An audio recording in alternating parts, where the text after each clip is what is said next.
నమస్తే, నేను మీ ఈశ్వర్. ఈ6 న్యూస్ కి స్వాగతం. వార్తల్లోని ముఖ్య అంశాలు. బనకచెర్ల ప్రాజెక్టుపై ఆంధ్రప్రదేశ్ ముఖ్యమంత్రి నారా చంద్రబాబు నాయుడు మరోసారి కీలక వ్యాఖ్యలు చేశారు.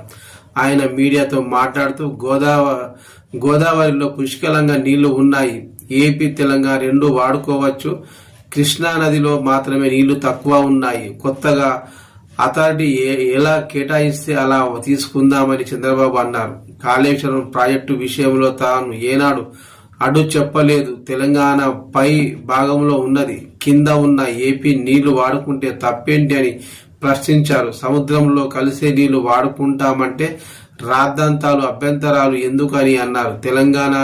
తెలంగాణలోను ప్రాజెక్టులు కట్టాలి, రైతులు ప్రజలు అందరూ బాగుండాలి అని కోరుకుంటాను అంతే, కానీ ప్రజా ప్రయోజనాల విషయంలో రాజకీయాలు చేయను అని ఆసక్తికర వ్యాఖ్యలు చేశారు. అనవసరంగా గొడవలు చేసి ప్రజలను మభ్యపెట్టొద్దని, బనకచెర్లతో ఎవరికి నష్టం లేదని స్పష్టం చేసిన చంద్రబాబు మరోవైపు ప్రస్తుతం ఢిల్లీలో పర్యటిస్తున్న సీఎం రేవంత్ రెడ్డి కేంద్ర జలశక్తి మంత్రి సిఆర్ పాటిల్తో భేటీ అయ్యారు.